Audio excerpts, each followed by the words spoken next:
tire is heavy. It's probably one of the heaviest tires I've shipped. I'm gonna show you how not to get overcharged. They can charge you $100 extra just because we wanna make sure to avoid that, and I'm gonna show you exactly how to do it. What's up, everybody? My name is Andre, and I'm a full-time seller on eBay. I sell used auto parts, and a lot of you guys have actually been asking me how I ship larger items, specifically one of those items being tires and how much I pay, and is it actually even worth selling it? So today, I have this wheel. It's off of Range Rover. It's a full-size spare tire, so it's huge. It takes up 2 of my hands. It's pretty tall. This is almost like, this is as big as it gets, really, as far as like me selling tires. I also sell them with just the rim sometimes, but not too often. A lot of times you sell them with the tire, especially if it's a spare. The only reason you'd sell it without the tire is if it was a rim off the car and maybe the rim was good, but the tire was bad, cut, ripped, damaged, whatever. You'd sell the rim depending on the price of the rim and stuff like that. So today I just have this spare. Let's get this thing packed up. I'm gonna show you exactly how I pack it up, exactly how much it's gonna cost, and what it all takes just to get this thing shipped out. Even like, we'll see how long it takes to get this thing packed up. So let's get to it. First thing I wanna do is actually get this tire up here. That way I can pack it up a little easier and it's not me bending over. So boom, just like that. I like to actually start on the back side. So this is the face of the wheel, obviously. Let's flip it over and get it on the back. Just like that. Next thing I want to do is, since there's a empty void here, we're going to put some cardboard here. A lot of people don't even do this step, but I want to make sure that nothing gets damaged, the rim doesn't get scratched or anything like that. So all I'm going to do is I take this empty box.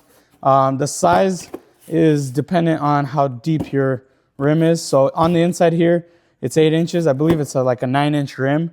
So 8 inches in here works perfect for my height.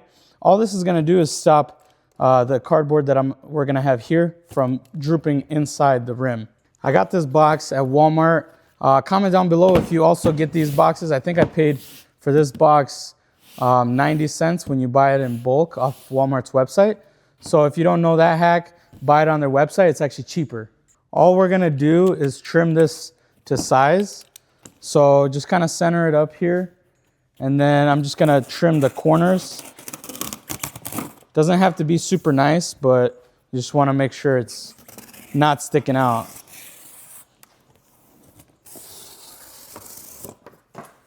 Kind of like that.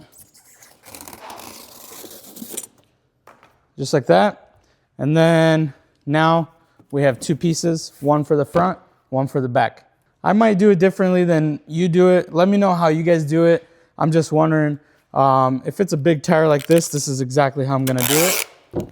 And then this is why we got that cardboard box in there. So it's a little bit lower, but it's still not gonna fully cave in.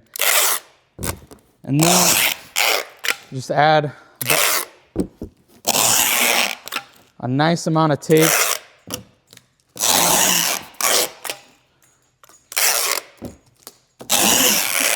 So it's not taking me any time at all. Super easy. I go kitty corner.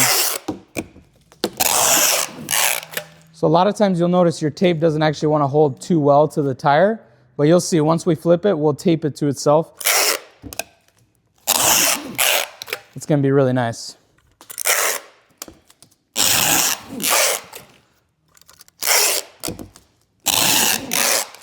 Other than slapping a label on it without any of this cardboard, I think this is the fastest way to do it.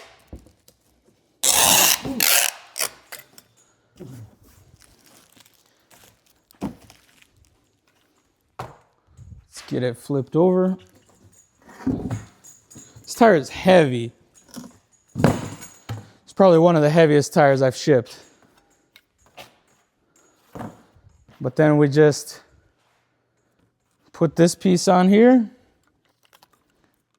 Same thing, but now this time around, you want to attach it to the tape that's already there.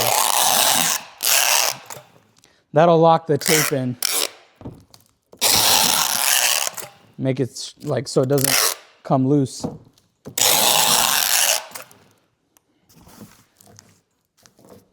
I don't know if this is the best way, but I found this to be the best. It's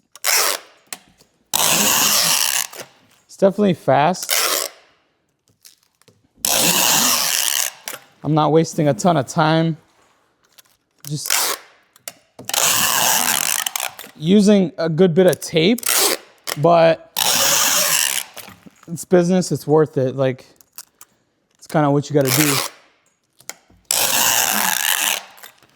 The profit I'm going to make is going to cover the tape by far, more than enough, so.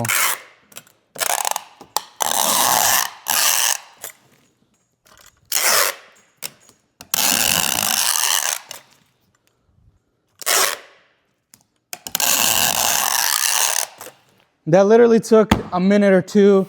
Now what we got to do is weigh this thing. This is exactly how it's going to go. And I'm going to show you how not to get overcharged on something like this. Why I mention that is because what happens when you ship an item that's not like a box or an envelope, it's not perfect. A lot of times like FedEx will send you an additional charge after the item has been delivered for shipping and handling, like an additional handling charge. We don't want that.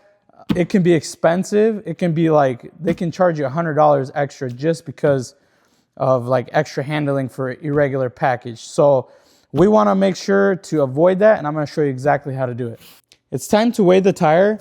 Let's just get it on here just like that. Turn it so it doesn't roll or something if you want to get your hands off of it. But 67 pounds. That wasn't on purpose. 67 pounds. We'll probably add a few pounds just so I don't get overcharged. That's kind of the best thing. Anything that gets in the heavier weight, so like anything I would say even over 15, 20, 30, 40 pounds, I don't really trust my scale. It's pretty accurate, but it probably reads slightly under, and the higher you go, so if it's 100 pounds, you probably want to add more weight. So here we go. I pulled up the order. All we got to do is enter the weight. So it's 67 pounds, 0 ounces, 29 by 29 by 11 is the dimensions. So you measure it as if it's like a box. So the width, the height, the length, just like a normal box, but obviously we know it's not a normal box. Typically a spare tire is much smaller and much lighter. So 29 by 29, it'd be like 25 by 25 by 6 and weigh maybe 20, 30 pounds, not almost 70 pounds here. So currently the cheapest option is FedEx Ground for $55.76. Man, you can't make this stuff up. But we want to make sure we don't get overcharged. So right here, you're just going to click edit. And I already selected it, but typically standard box, envelope, or polybag is selected. But you want to select other types of irregular package, such as shrink wrapped item or poorly sealed box. There's other items like cylindrical tubes or rolls. If you're shipping tubes and you're getting overcharged, this is what you want to select. And you can see the price did not go up. It's actually the same exact price. We just stated that we shipped like an irregular item. We didn't even, the price didn't change, but we just now stated it. And now they won't charge us for irregular box because we mentioned it. A lot of times what I like to do is I'll actually bump this up to like say 70 pounds and see, we bumped it up and the price did not change. If you see down here, it's 55.76. So we'll even bump it up to 75. See, that changed. So let's see 71, because I kind of want to go as high as I can. So 70 pounds is the max we're going to get before the price goes up. And so we went up 3 pounds higher than what our item actually weighed. And this is it. It's as easy as that.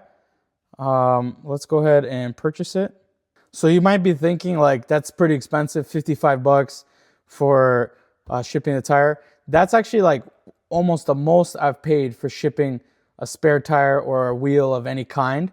Typically it's $20 to $30, but typically, like I was saying, the weight and the dimensions are far less. But still, 55 bucks, ship something like this. It sounds like a lot, but it took me literally 2 minutes to package up, and I'll show you exactly how much profit we made even with spending $55. So the item sold for $157.49. After all the fees and stuff like that, I got a total of $75.23 profit. So not bad.